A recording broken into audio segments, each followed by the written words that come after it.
2 peas. That's not it. 2 peas in a pan. We're 2 peas in a podcast. 2 peas in a... We're 2 pussies in a pod. No.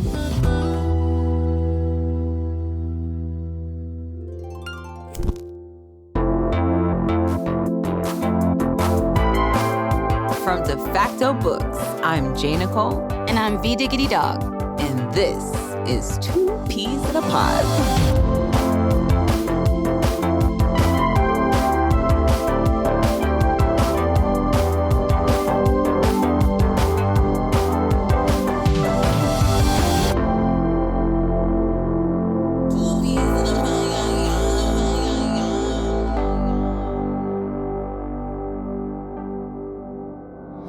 On today's adventure of 2 Peas in a Pod, we rejoin our friends, Jasmen and Vanessa, as they embark on a journey across the vast expanse of the Texas countryside.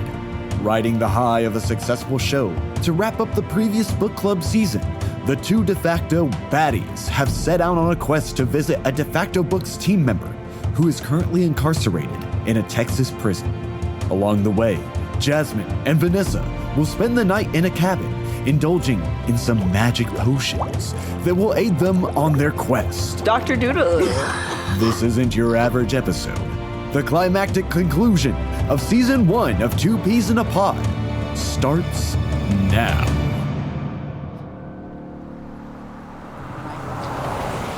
Yeah. Okay. So let's talk about last week, baby. I don't know where I was going with that. Let's talk about all the things that... What did we do last week? Last week we had an amazing event. I am so... Listen, I'm so tickled. You're tickled? By what happened.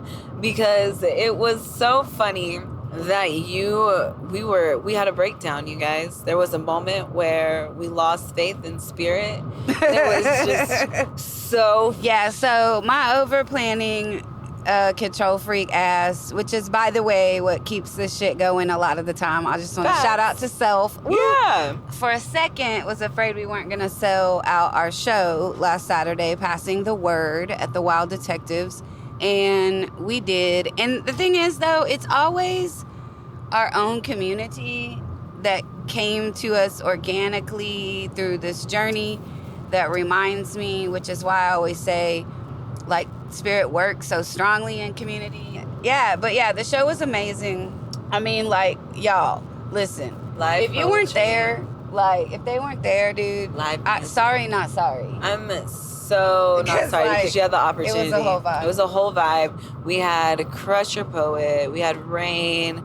We had fucking Wade Henry. Yes. Oh my God. Who slayed the house down. Can we just talk about theophobia?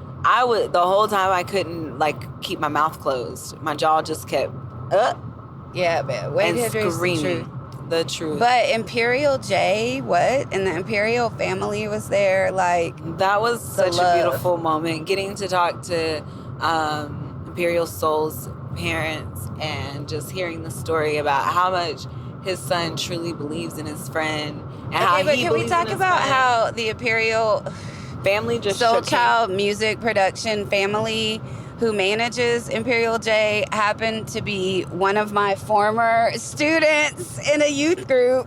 Crazy. So many years ago. Look at Universe. It was meant. I told you when Imperial J was suggested to us through Instagram Universe, I was like, okay, let me check him out. We weren't following him. It wasn't someone we knew. We truly trust our community. And when I listened to his music, I was like, instantly I knew that what he was talking about was in line with what we do. But it was also something more. Like, I knew this person had to be put on our stage. Like, it was an overwhelming knowing. And that's probably why it was, right? Obviously, is that there was that deeper connection with Josh and his dad, who, by the way, was also my sign language teacher, turns out, in college. What the fuck, Universe? Yeah. That's insane. So I believe in the shit that we do. Okay, can we not have a rock, though, hit the car? Can we not do that? These streets are wild, baby. The streets, the rough highways of Dirty South Down. Texas. South Texas. Guess We're we're not in mid Dallas. Texas now. In the thick of it. We are in the thick of it. The show, just to get back, we definitely presented one of our book clubs. If you guys don't know, at the end of every book club, we put on a special event to celebrate what we received from the book and our community and tie it all together with what we do. And the book was such a perfect fit to go with what we do. Well, I mean, and then the other thing is like, bitch, we performed that motherfucking book. We did. Like, y'all did that. Let me tell. And the book, by the way, is How the Word is Passed by Clint Smith. By Clint Smith, yeah. If you haven't read it, please go pick it up. Which you did the damn thing, by the way, bitch. Thank you. Like, that was your biggest part in one of our shows now. Yes. Like, Jasmine was the muse, y'all. Like, It the was so thread fun. that tied the whole story together and kind of made sure people understood the experience that book club gave all of the participants, even if you were not a part of it. You got the energy and the vibe and the experience. Message. Yeah, for sure. So yeah, we have great community. A lot of our vendors happen to be book club members. Yes. Crush, our host, got to come to a book club this year. Yeah, that was so fun to have her there, for sure. That was one of my highlights of the book club. Is having people definitely. that have really, really fucked with us since the beginning. We're fixing to go into our 3rd year this summer. So We just beautiful. finished season 4 of our book club. Season 4. And it was probably by far my most favorite. Well, I don't know. Spirit of Intimacy was definitely one, but this show was definitely my favorite. just because- There's so many factors though to decide. Like, okay, you have to tell me what are the factors of deciding how it's your favorite, and then I'll tell you what my favorite was, because like favorite book, favorite experience with the group, favorite overall message of the community. Oh, I don't know, but Cosmos was so good too with All About Love. See, but that's like my favorite book, but like I was going through like a shit hump in my relationship. Yeah. And we were reading All About Love in a group. Yeah. And my counterpart was in the fucking book club, and then like we were fighting, but like doing this book club, it was awful. I feel that. I hated it 100%. That's hard. I don't know. Spirit of Intimacy was fun for me because Yes. so much of the community came to those. It was so fun to have all the different people kind of shuffle through. And then the book was something that we didn't even think we needed it. It was so funny. And then we got it and I was like, oh my God. It kind of opened my mind up to a whole new realm of thinking. But I will have to say this show was my favorite because Oh yeah. the vibe, because we did something like that was so, I mean, It was impactful, and it had a lot of power. a lot of power. Bitch, that was pressure, okay? That was pressure. And we got one of our brothers. Yeah, Mr. got to be like able Kinda to there. view the show and speak to the audience, and like that's amazing because being locked up, you don't get the opportunity to see things like that or experience community really in a real way. Yeah. Or to even be heard for just a second.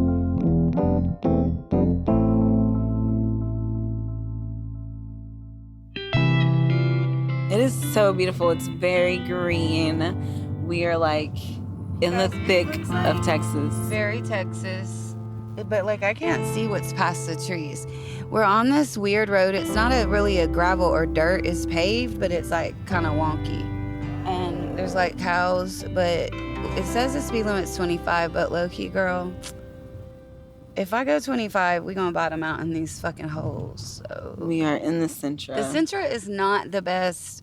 It's the best quick trip, cheap gas on the highway travel vehicle, but it is not the country road. Ooh, okay. This We is came pretty. out into a clearing. It's so pretty. Here, I'll go slow so you can get it. This It's is so pretty. some Texas life for you guys. So See? pretty. Is that a fucking llama? Hold on. Oh, don't get spit on. They see where we're at, but we're gonna be out here, guys. We're staying in a B&B, and like we said, we're gonna be chilling before we go see Dutt tomorrow. I'm excited to kick it with you, bitch. Yo, yes, and I'm excited for us to go see Dutt. That man's had a rough year. He needs a whole bunch of love. We're probably not going to get a contact visit. But, you know, if we just tell Spirit that we need that and he needs hugs, perhaps it could happen. We're going to try to manifest it for sure. This unit has definitely worked with me on other issues before for other brothers and leaned more toward benevolence, especially when they're grieving the loss of a loved one, and he is, because y'all know 3 months ago his son was shot and killed at age 20. Look at Way's headspace lady interrupting the conversation. But yeah, so he's been through a rough year, so I'm excited he's lost to like his son, so he's gonna enjoy this probably as much as us. I think I always enjoy the visits more than everybody else, but I be geeked out. Like, I borderline getting in trouble at almost every unit with my behavior, because I feel like, what the fuck? I mean, are they going to keep me there? Probably not. It's a men's unit, so to be fair, they really can't. Out of all the units, how would you rank this one into like how okay, so I don't they know are? This unit. You so don't? It's, okay. Yeah, it's gone through some changes. So this unit, like a lot of TDCJ units, is like where they have multiple units on the same property. There'll be like an insane amount of acres, like 600 acres or some shit. And then like there'll be like 3 big units. And they're like, you still have to drive to each one. Like when I say they're on the same property, you can't walk. Like these units take up 60 to 70 acres each. Wow. And so like even when we get there, you'll see we'll have to drive to like multiple pinpoints through different checkpoints. But this one's different now because they split it and now it's called Wainwright Unit. Okay. So I don't know what to expect. I think it's going to be a lot like, you're going to feel like you woke up and you were born in the 80s, even though you don't know it. Okay. It's very archaic, like clipboards, and like it's not, there's no technology happening. Is this it? Oh, that was it. Is that it though? Is that the B&B? That looks like the B&B, but do we still have to take There's a hammock, you guys. Hey, this is nice. Like it's slow. Children are playing, so we'll definitely children post pics. should definitely be playing out here. After hours of driving through the treacherous Texas landscape, our heroes have finally located their cabin. Surely, they will use this time to rest and use their healing potions to restore their vigor and... Oh dear God, what are they doing now? I like how when I say something about you say talk to Derek, you like lean in like Derek's in the fucking chip basket. Not for real. Earlier, when we were like walking in the forest, this is the worst recording of us eating popcorn like animals, smacking our lips. Stop recording. But this is a good story I'm gonna tell. Okay, so we were... Why do you doubt that? No, what I was gonna say is when we were walking in the forest earlier, do you remember when you sat down on the ground and I was like, you were having a minute with the ground and I was letting you. I know, I was letting you be you. And then I walked by and I thought you had made the animals...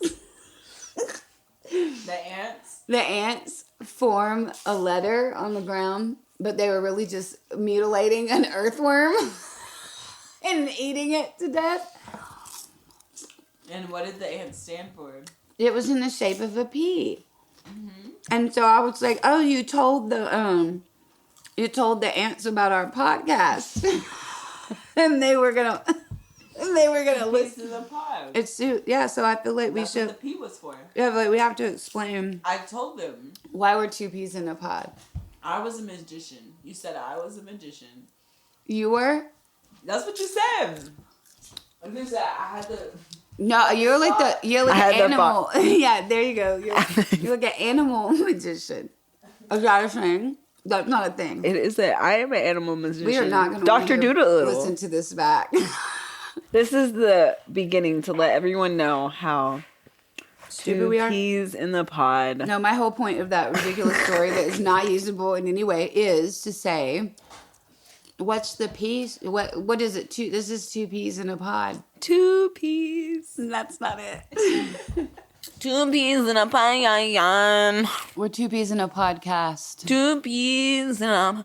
We're 2 pussies in a pod. No. We got headphones on our peas. Headphones on our pussies.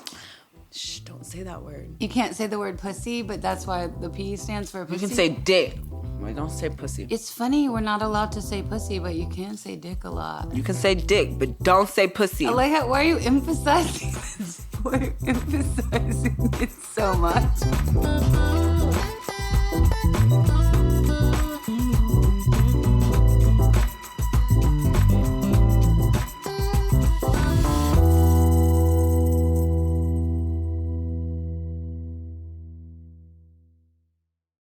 This episode of 2 Peas in a Pod is sponsored by De facto's favorite poet, Crush Your Poet. She can be found at crush_your_poet on Instagram. And what does Crush do? Crush is an international storyteller and a nationally ranked poet. Ooh, I heard she is also a visual artist who is always learning and always growing. Pretty much. I mean, the coolest thing ever is that she hosts a open mic night. Like, it's on Fridays, but you know what's also cool?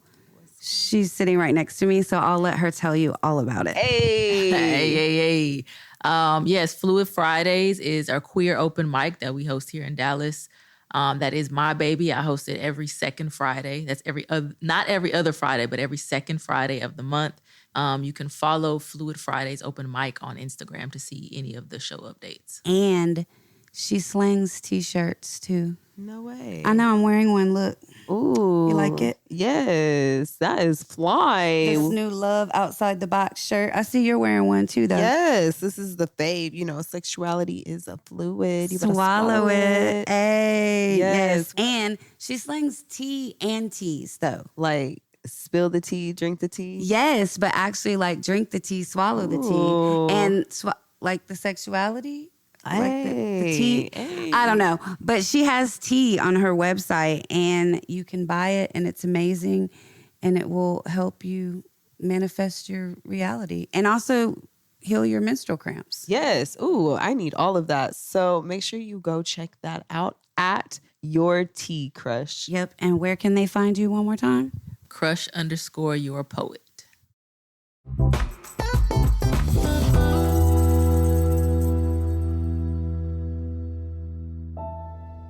Feeling rested and restored, Jasmen and Vanessa have embarked on the final leg of their journey. We rejoin them once again in the car, traversing the Texas countryside, this time with slightly heavier hearts, as the reality of the visit starts to settle in. No, Dutt is somebody who definitely values his relationships. He's a good father and friend. This man just lost his son a few months ago, his only son. While incarcerated. Rest in peace, Fatty. Rest in peace. So yeah, he's been going through it this year. So it's time to go visit the homie. He's been going through it, but you know what I love? He's been doing a bunch of poetry. The thing I love about Dutt is he really, like, and he said it himself, he could have took that whole experience of his son passing and made it like a negative, but he's really trying to use it as a positive change and shift and not. And then just the fact that he can stay trying to smile in the situation that he's in with what he's got to go through, all the factors caving in. Like, I don't know. I probably would just walk around like somebody pissed in my Cheerios. Yeah, you know, I'm always thankful that Dutt is not one to, like, get addicted to drugs in there like a lot of people. Because that would be, to me, like, you'd want to escape that shit if you're locked up and you lost your child. It's got to be the worst thing that you would think of, losing your parent or your child while you're locked up. Yeah. But I do want to say, yes, he's taken a positive... I'm looking out for the popo, y'all. I gotta... We ain't going to jail. Yeah, I'm speaking of prison, I'm not trying to go there by driving reckless and dirty in the country.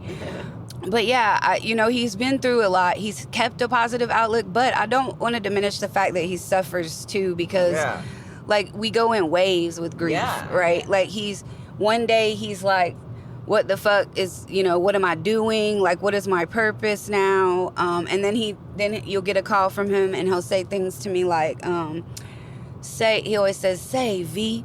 It's my Dutt voice, say, V.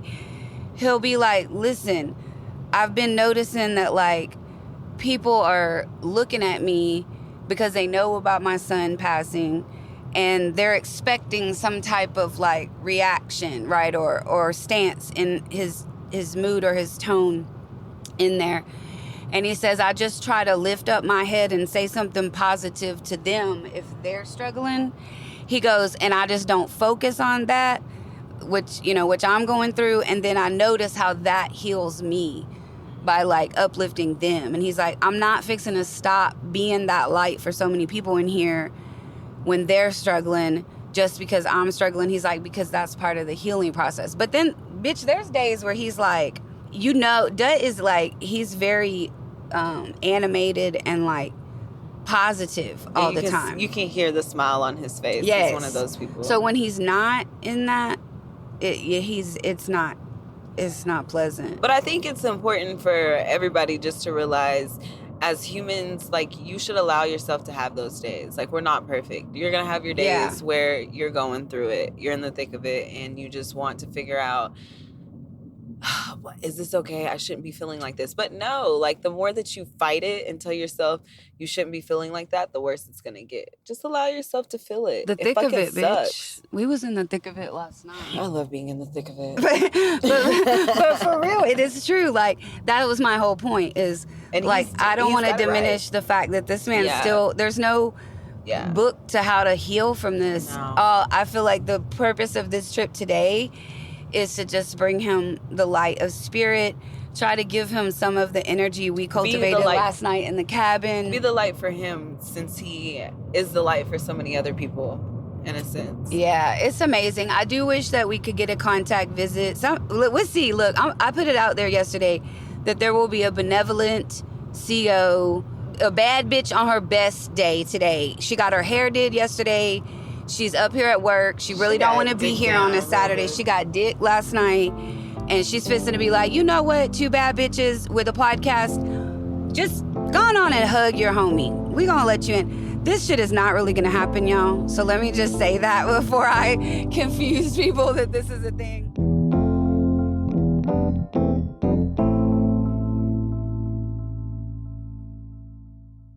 So while Jasmen and Vanessa are visiting Dutt, let's listen to a sit-down we recently had the opportunity of having with De facto's favorite poet and this week's sponsor, Crush, to talk about how she built a relationship with Dutt through the mail and where you can catch her on the mic. So what are you processing right now? What are you working on? So currently I'm actually in break mode, which I don't do very often. I'm taking a break to recalibrate and to reset my trajectory. So consistently now I have Fluid Fridays open mic, which is a queer open mic that I host here in Dallas every second Friday. And I have something else in the works, but I will tell y'all about that when it comes to fruition. Yeah, we got, but it's going to be, it's something different. It's a different vibe. So I am excited about that. But right now, I'm really in the process of taking a break so that I can create, because I've been booked back to back to back, multiple shows a week for like the last 3 to 4 years. Wow. And number one, not only was I physically wearing myself out, when I'm performing that much, I don't have time to create anything new because I'm always somewhere doing what I already wrote. Do you get sick of yourself too then? So tired of them fucking poems. Like, oh my God, I'm so tired of doing these same fucking poems. And other people, it's like, okay, I'm performing at a different place, so it's new to them. Yeah. They've never heard it, and I have to keep that in my mind.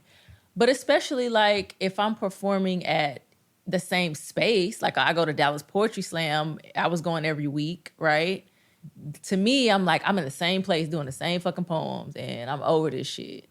But, yeah, I think right now I'm just really, really wanting to get some new shit out. So we finna get new shit. Love that. I love that. I'm excited. Sure. Okay, well. So break it down as to like how did De facto and Crush, like how did that collaborate? Yeah, that's what I was gonna say is that you know, a lot of people that are listening won't know this, but because we actually didn't really publish it for the world, right? Like, which, man, I guess, hey, do I feel a Patreon exclusive coming on right now? Because I'm feeling a Patreon exclusive collab with Crush. Oh, shit. So yeah, Crush and Wayne Henry, I hit them both up and they wrote with, what we did was it was a clapback series, basically, kind of. And I sent some poems to them from our de facto brothers, and then they kind of wrote responses to those poems. And then that's really like how it started. And yeah, we need to let people read those poems.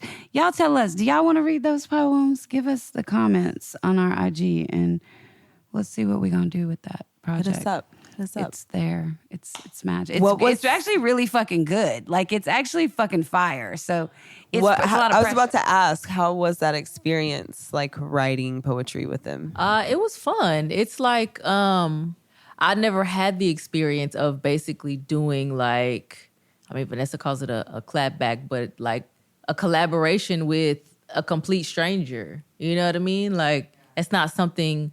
We do group pieces in, like, if you're on a poetry slam team or something, you write with someone as like a group piece. That's somebody that you know, that's somebody that you edit with and you have connection with and whatnot. But to do that with a complete stranger, to people that have completely different mindsets than you, it was very interesting for me. And it was just fun. It was fun to be able to do that. And I know that they enjoyed it, and, you know, so it was cool. How was it, like, what was it trying to, because essentially, like, I like creating with other creators because that chemistry that is there, you kind of get like that feeling. You're like, oh my God, this is amazing. Yeah. And then, so when you're not there physically present with someone, what was it like still trying to like create that energy, or were you able to? It was definitely not the same type of energy, but it was very much like, I guess, creating energy or creating ideas in my own head. Like, you know how you read a book and you see it in your head, you create what the character looks like, and you create their energy and what they do and all that type of stuff. And then you watch the movie and it's completely different than what you thought in your head. Yeah. So it's kind of like that. For me, it's like I'm reading their information. I'm reading their words and how but I'm processing it in my own mindset. Right. And so then I write back based on that. Yeah. And they could have meant it a completely different way. I don't know. Yeah. You know what I mean? But I just take what I take from it because I read it. And so it was kind of like that, just creating the energy and creating. Yeah. So That's dope. That's dope. Was it hard, like, if not knowing someone and like trying, because I would feel like if I didn't know someone, I'd be like, I don't even know what to say. Like, this is awkward. Didn't I give you background information or something? We had a conversation about this. Was like 3 years ago, almost 4 years ago. yeah, I don't know if you gave me background information. I think that you did. Well, you definitely supplied the website where you had information about the brothers on there. So I was able to go on there and look at that and read that, you know, so I was able to like see some of the people that I was writing with. But that part really wasn't important, I guess, to the writing process, because it was, yeah, and they weren't writing, it is personal, but they weren't writing necessarily about their personal life. They were writing about their experience in a setting. And so for me, it's just like, okay, well, I'm reading it. You gave me the information and now I can reply to it. So what were some of the poems about? Like, can I ask that question? Or is that a Patreon? I'm like that. I do remember, I'm trying to remember his name because he had a few different parts. He had like a 2-part one. Tommy, he had a 2-part, and I think it was like, God, I can't remember the theme of it. It was America. It was something about America, I think. And he had a 2-part to it. But yeah, no. Okay. So recently we went on a trip to visit our brother Dutt, who, you know, Crush knows Dutt, and has become friends with Dutt. And this is like since the writing project, flash forward to now. And Jasmine and I had an opportunity to go Visit that teddy bear. He is a giant teddy bear at Eastham Unit, which now they changed the name of it to Wainwright Unit because they're trying to avoid some legal situations with the fact that it's a prison slave farm that's built on a plantation, and there's some people that are unhappy about that, it seems, and so but that's what units do. They just change the names of them, so it changes the law. This is Wainwright.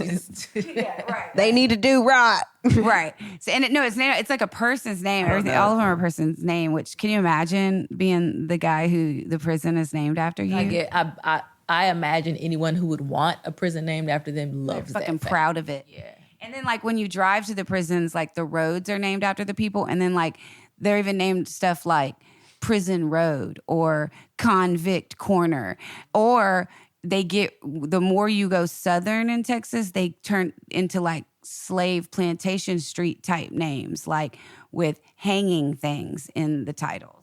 Yeah, it's very interesting.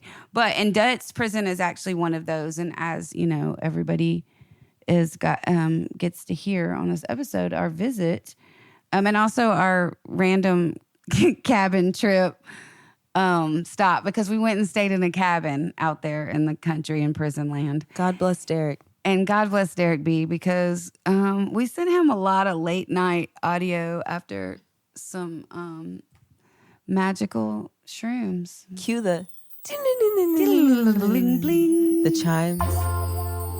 2 peas. That's not it. 2 peas in a pan. We're 2 peas in a podcast. 2 peas in a. We're 2 pussies in a pod. No. But we Snap did back to stop. reality. We did stop. We did the cabin.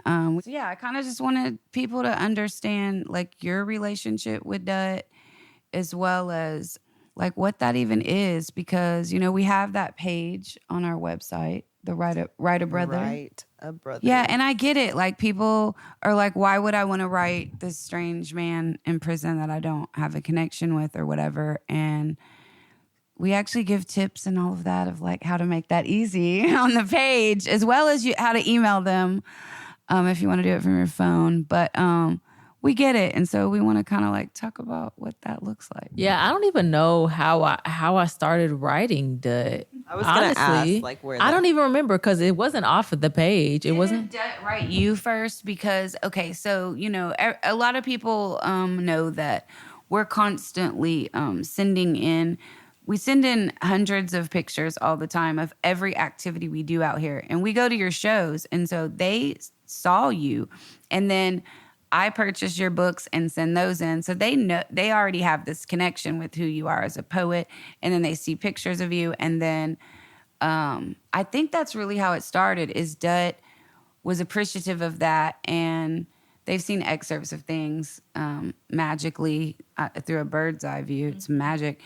And that's what it was. I think Dutt wrote a letter to you to the de facto P.O. box, and you gave it to me. That's what it was. And then we just started writing from there. And it honestly just came naturally. Like it was like, oh, I got a letter. First of all, I don't get letters in the mail, just got right? a letter. Yeah, like who? No, since I was a kid, I don't think I've gotten a letter in the mail. You've got mail. Yeah, I mean, yeah, because we all get emails, but like a letter. Yeah, a letter. You know what I mean? Aside from like maybe in my early 20s when I was connected to someone else that was in prison at that point, but to get a letter in the mail, I was already excited, and then. To read the letter, Dutt's personality puts me in such a grateful, appreciative place. And it was just very natural to talk to him, which was the interesting part. That's Dutt. Right? Like it was just kind of like, oh, it felt like if my brother was writing me from prison, and it was like off the bat, it was kind of just simple, just like yeah, easy for you. It was like regular conversation, like if we've been knowing each other and we're just catching up. So yeah, and I never felt nothing ever felt weird. Like you may think like, oh, I'm writing a stranger, I don't even know this person. Mm-hmm. I mean, but we wrote strangers when we were kids. Mm-hmm. We had the pen pal thing happening. The extra layer is that we're writing people that are imprisoned, but like I was telling you earlier, like that part didn't even really cross my mind as much. This is like, his personality is cool, you know, and he's making me think about things and remind myself about things in my everyday life so that I can remain appreciative, you know, because we get outside of ourselves so much. And so, yeah, it was just easy. Like, I love that. So how were those letters for you? Were you able to be like more vulnerable? What are you guys like? Are y'all sharing experiences? Was it talking about poetry? Yeah, we do share experiences. Nothing incredibly personal. Yeah. I don't think we've crossed that level yet. I think, but we do share experiences. You know, I tell him, you know, the things that are going on in my world. You know, I share those things. You know, he talks to me about, you know, he was telling me that right now he's got a 4.0 GPA in college. You know what I mean? I'm like, what? I didn't have no 4.0. I tell you that right now. But yeah, like it's really kind of just like a catching up of friends kind of thing. That's how our conversations go. Yeah, that's dope. I love that. Yeah, no, Dutt has such a friendly, bright personality. And I agree. Like, I love when Vanessa definitely checks me too, because we do get outside of ourselves. We're like, oh my God, like the world, my problems, my issues, me, I. Yeah, I was gonna say, if anyone ever needs to be checked about their problems, just hit me up, because I'm gonna tell you a real quick story about any day in the life of one of our brothers, and I promise you, you will like find a way to go do something positive for somebody else in your community, and it'll just make you feel better. Yeah, most definitely. So do you feel that sort of gratitude, like receiving a letter from Dutt? Like makes me feel lighter. Yeah, and then like the last one I got from him maybe a week or two ago, he commissioned this beautiful card for me. And first I thought he drew it, and he was like, no, he commissioned it. And I was like, that's even another level, because he's spending his money. On it? It had a dog on it? Yeah, it had the cutest fucking puppy on it. Letting you know you're his dog. Man,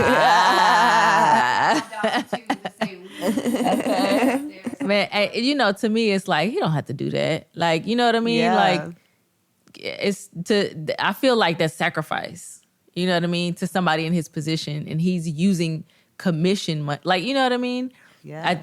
I just was like, well, but also you have to look at it like this. For like, if he was out here, he would do one of the things we do for each other, right? To show appreciation. That's what he has access to. And by commissioning that card, he put food in an artist's mouth too in prison. So like, it's a cycle that like, that's really, Dutt understands the true nature of de facto, and that's de facto right there. It's like, because prison is a place with, I have to survive and it's only me. And we've used this reference before, the crabs in a pot. And only a couple can really climb to the top, but you have to mutilate others to get there. And to really take on the notion of like, I want to see you achieve your passion and that love pouring it for no other reason other than I see me and you, and like, I want you to be great in prison and get that. And like, Dutt is that guy. Like, he's out giving joy and cheer all the time. And I mean, don't get it twisted. He ain't no bitch. Like, he's not just like, another thing, he's not a charity case. Like, Dutt is a full grown man who takes care of himself and supports his children from prison. And just lost one of his children while being locked up in prison. So, and has a 4.0 GPA and is finishing culinary and business school. Yeah. And keeps his head up as far as like his optimism about coming home. Most of the time, you know, like anybody, he has his moments. But it's like he understands the idea that if I help this artist with this and I send this joy to my friend, everybody feels good. And it's like he gets high off of that. That's Dutt. How important do you feel like it is for them to be able to receive letters like that from people? I think it's incredibly important. I mean, I feel like Dutt probably has support, but there are so many people that don't have any support. And I know for a fact through personal connections or personal people that are I don't know why I can't get this word out, but personal relationships, that,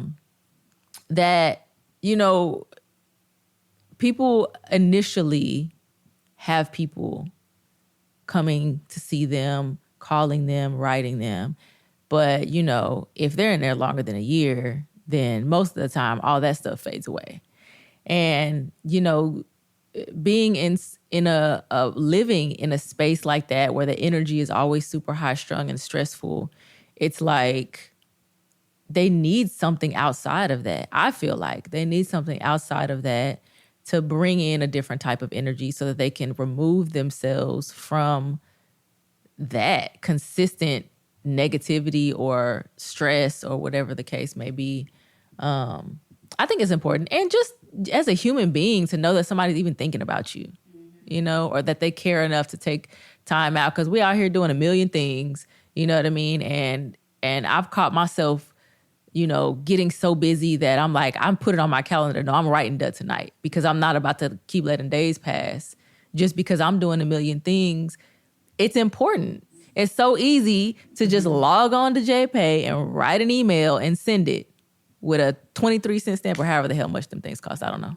But it's super easy. And it's like, it's I think it's incredibly impactful, especially for someone who doesn't really know each other. Like we didn't really know each other. So that means I'm not writing him out of obligation.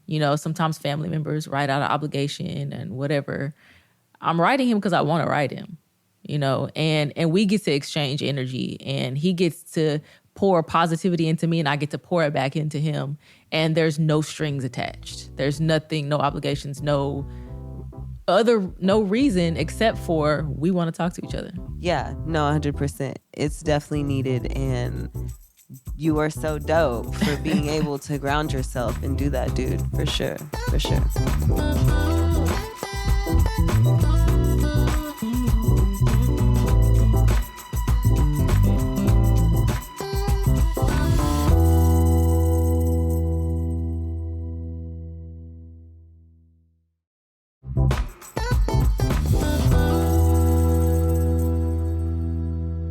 So, girl, we just saw Dutt. We did that. We are leaving. We're headed out. We're on our way back to the D. You guys want to know how trifling a prison is for someone who has never been?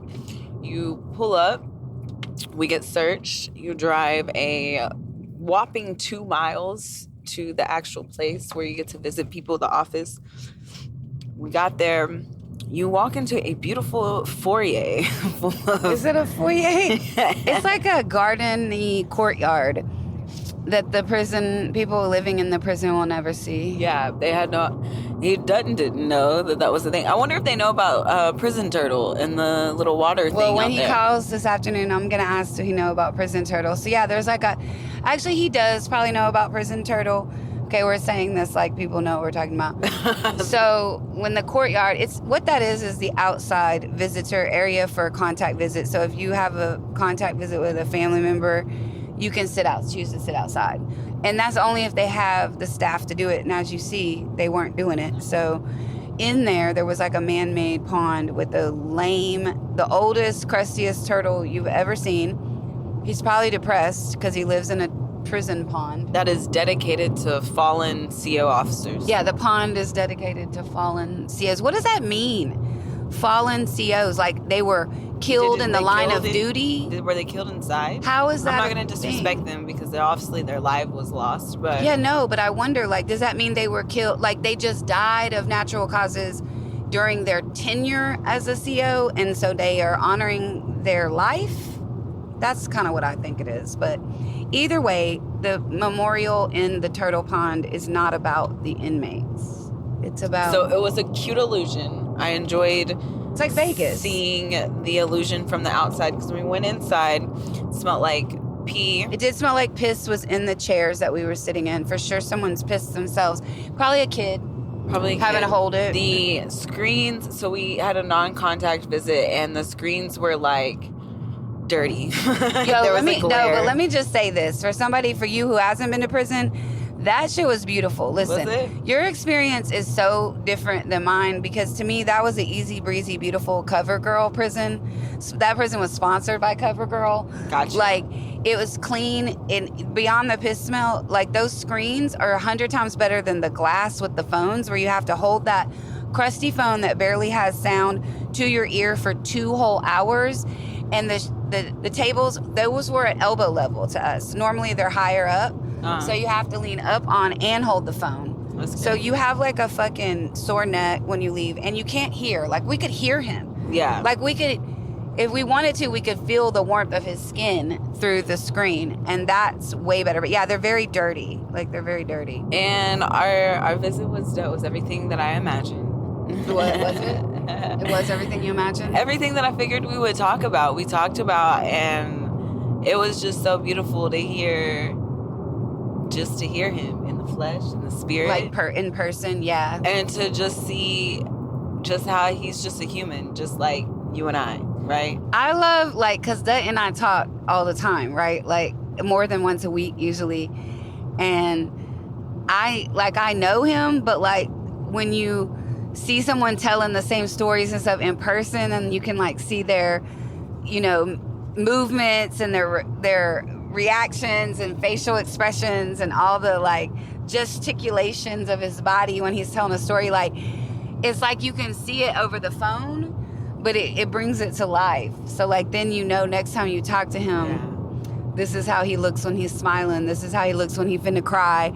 I saw how he looked when he got caught looking at your booty. And he was blushing when I called it out. That was funny. That was real cute. He did ask if I was going to bring that up. And yes, I am. I'm saying it on the podcast. He's a little cute. Well, he's a big cutie. He's a big cutie. Yeah, he's a big, sweet cutie. And we got to talk about everything. Like he was telling us that they didn't have water for a minute. Oh yeah, like they had no running water. Yeah, but luckily their water is tied up with the CO's house's water, so it instantly got fixed, of course, because you know the COs they need the shower. Mm-hmm. Yeah. So that was interesting to hear about the fact that they have chow at 1 o'clock in the morning. Yeah, breakfast is 1 o'clock in the morning. Yeah. Tell us about that. And that so don't make no sense. Our question was, what club did he go to come back from breakfast? To get breakfast at 1 a.m. And what is their DJ inside playing? Yo, and I think people think, oh shit, well, it's breakfast, so you got to get up and eat it if you want to eat. But the thing I think people don't get is in Texas prisons, like, you really do have to pay for food outside of like this bullshit. And it's not even as good as like a school cafeteria lunch. You have to buy your own food from commissary. And that's what most of the friends we have in prison survive on, is what they purchase themselves at store and keep in their food locker. So they make their own food in their prospective cells or dorms. They don't actually go eat it out of the chow hall. Yeah. You kind of have to be pretty down bad to be actually eating the prison food. I guess it depends on what it is. I know certain people go for certain things, but not at 1 o'clock in the morning. I remember when I went to county, this old woman, she used to tell people she was Jewish, so she could only eat kosher. Yeah, my auntie's Jewish, so she does that too. And so she would get that hard-boiled egg in the morning, and that was like her thing. She would just and that's like life, yeah. Yeah. Well, they stopped offering kosher meals in the women units in Texas right now. So I know my auntie not getting her kosher stuff. So what else was Judd talking to us about? We went into how he talked about his how he's able to handle emotional triggers. Like he kind of went into talking about the different personality types in prison and how it's not, you know, although they're in community together, like he has 79 people living in his dorm, there isn't real community. Because he doesn't talk to them. Yeah, you have to keep to yourself because everyone is in a place of dealing with their own stuff. Right. So they can't really they don't engage with one another.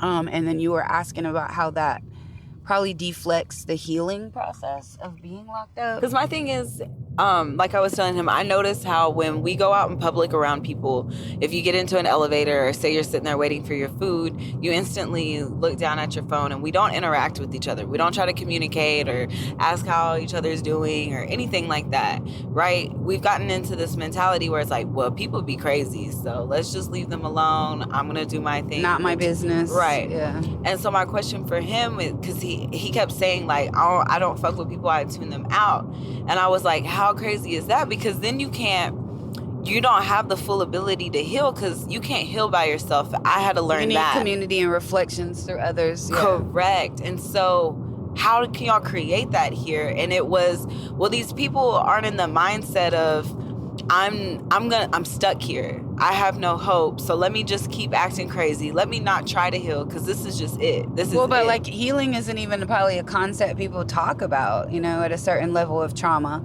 Right. Like, how do we heal from this? No, you're just trying to like not die that day, right? Right. And not let succumb totally to whatever it is you're dealing with. Right. And so for me, it's like, why?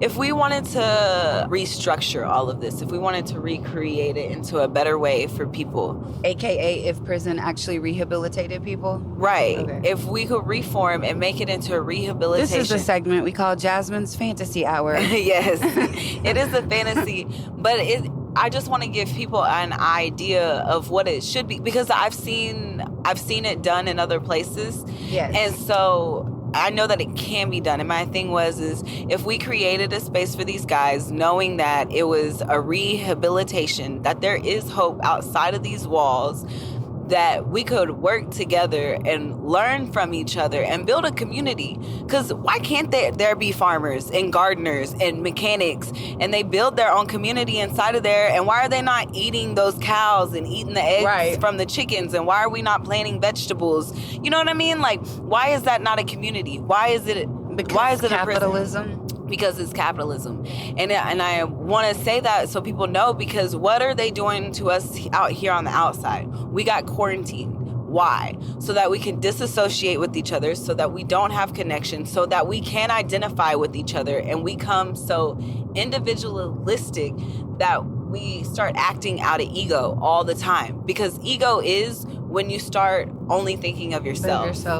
Right? When you lose connection to the whole. So that's all we're out here doing. But institutionalized mindset is real. Like you're talking about, they recreated prison like mindset out here where we really were physically free, but they made us believe as if we were not. So we started reacting out of fear and scarcity instead of into community and love.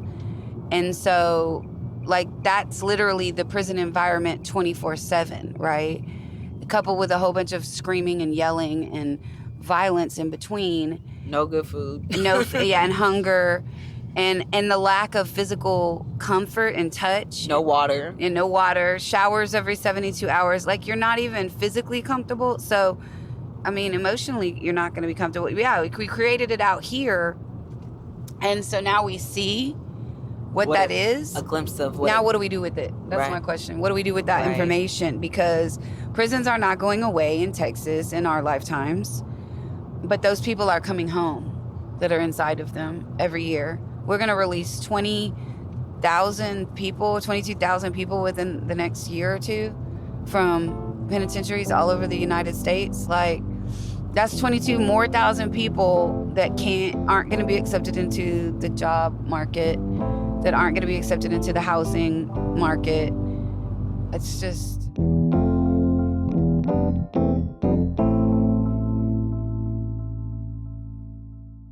The argument that I know that most people are saying is, there's just some people that you can't help, Jasmine. There's just some people that's just the way they are. There's some people who don't choose to be helped by help that you may be offering, but that doesn't mean that they're not worth the help. It just means they're not going to probably get it from you. They're going to get it from somewhere else down the road, or some other person, or some other thing. It's a choice. Like I tell everybody, it's a choice, right? We all, but also choose to get help. That mindset goes back to the propaganda of everyone in prison is like this heinous psychopath who's like eating the flesh off of our faces. Like, that's not what these men are in prison for. Like, they're not in prison for like raping and murdering 10,000 babies in the streets. That's not what's happening. Like they're getting locked up for wrong providing for their own families in a system that doesn't allow them any opportunities to do so in a way that we deem as legal. Right. Clint Smith said it best, you know, if we had the same upbringing, the same situations going on around us, where do we think that we would be, right? Mm-hmm. You were dealt the hand of cards, and you make can the best of it. You make the best of it. And children can't make adult choices about how to lead their future life if they're growing up in trauma. And we were all teenagers out here making dumb ass decisions. I don't know. You know, I don't know one of us. That's why I visit all my brothers, because I know I probably would have been right there with them if I wasn't a white woman in America. 100. Facts. 100. The only reason I'm not in trouble perpetually is because I'm white. And being a female helps. You know, we talk about the power of the white woman versus the white man, like that we're their weapon of destruction, right? But that all I got to do is cry and somebody is going to help me. Even in that conversation, Dutt brought up something today about that notion that, like, he said he was saying something about the little boys playing on the road. Basically, you have a different option if you're a black boy versus a white boy out playing, get accused of something. Like, you already know that intrinsically, right? As he was basically trying to articulate that, like, as a black boy, he knows what his options already were and that they were different. For sure. That's not level. That's not... Where are we? We are out here. We're in the thick of it. And I know Dutt is handling a lot on the inside right now. And I told him, you know, how I thought he was strong and how he has... What he doesn't understand is he's able to disassociate from his ego when he's able to talk to these other people. Help other people despite his own struggles right now. Correct. And I told him being able to step outside of yourself and realize that other people have issues too, that we all got fucking problems, that's real. That is being humble. That's being humane. That's like being part of the oneness, right? Yeah. And there's something huge in that. And I think that's a huge way for him to stay zen. And I tried to explain, you know, Eckhart says this in his book, that the more energy you feed into your problems of saying, oh, this is bad, I should not feel this way, or you bring it life. You're giving it energy, right? So the more that you just allow that energy to pass through, right? The more energy you feed it and you just allow it to happen, that it'll dissolve. It's going to be less and less every time. And I don't think that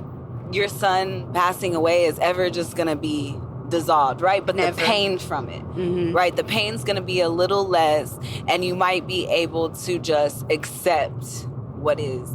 And I think that'll take forever. That's going to be No, really but I love that hard. he talks to him. Like, Yes. he's told me that before. He talks to his picture, and he wakes up in the morning and he talks to him about his day, and he sets his intention for his day with that picture of his son, because he feels as if his son is watching him and he still needs to, like, set an example. Yes.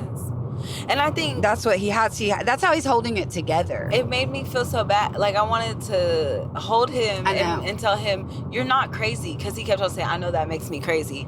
That No, does it makes you not. healing. That is you healing. That is you dealing with it the best way that you know how.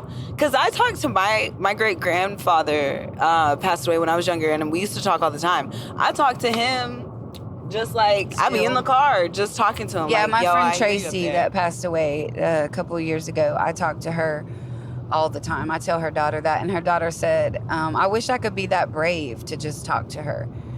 And I never thought of that as being a source of bravery, but to go on, it's because life goes on, and, like, that person's not gone just because they're not physically present. Their essence of who they were in your life remains with you, especially if it's your child, you know?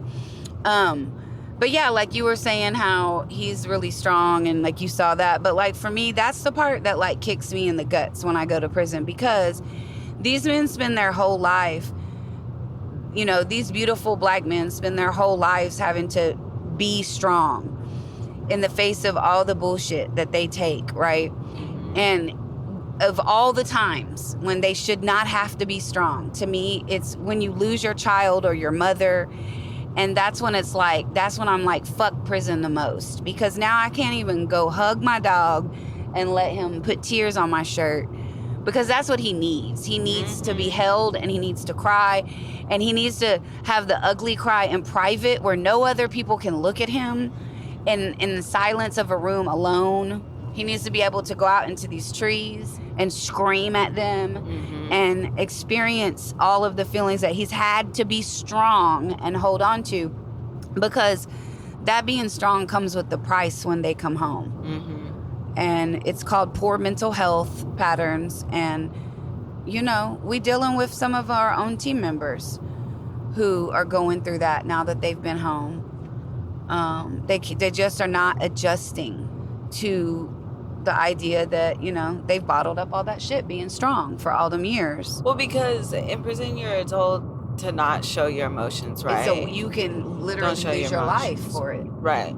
And the thing, that's what be killing me as a human. And when people get mad at me for expressing how I feel, nah, man, we all got emotions, and mine is valid, just like yours are valid, and I deserve to have them. You deserve to cry. You deserve to be angry. You deserve to be happy. You deserve to be sad. Those are emotions. We come and go. We go through all of them, and everybody deserves to feel it. Like, let these men feel these things and quit making them feel bad for feeling. Like you don't feel. From De Facto Books, this is Two Peas in a Pod. If you like what you heard and want to support the community, visit defactobooks.com and click support. You can also link up with one of our de facto kings and even sponsor a book club in prison. If you're interested in the literature featured on this week's episode, check out Clint Smith's How the Word is Passed and Eckhart Tolle's A New Awakening. Two Peas in a Pod is hosted by J. Nicole and B. Diggity Dog. Audio editing and sound design by Derek B. Music by Imperial Soul. Thanks for listening, y'all.